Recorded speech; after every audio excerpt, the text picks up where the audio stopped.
Alright, so today I am going to try to prove that overcoming Sunstruck glass is $2.50 item from Ikea and a little effort. So this first one I installed looks pretty good.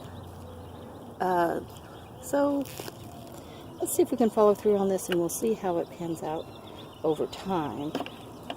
But for $2.50, and I know that Sunstruck glass is covered, so my heat generator unfortunately is out of service and will not be cooking my bedroom anymore.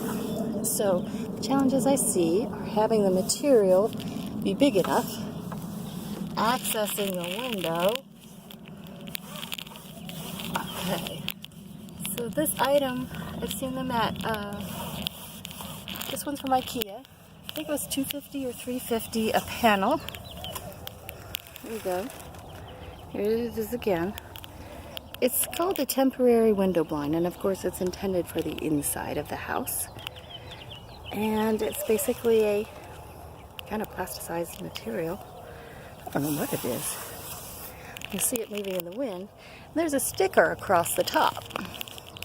So I noticed in my window there's a metal edge, and it's also a metal window. So right here, I want to clean it so that that sticker adheres.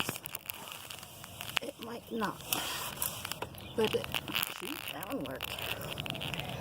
Also, issue with the material is getting the right size for the window. And you know what? I just totally lucked out that this exactly matches the size of my window, standard size. But with the scissors that I brought, I could just cut it. So, here we go.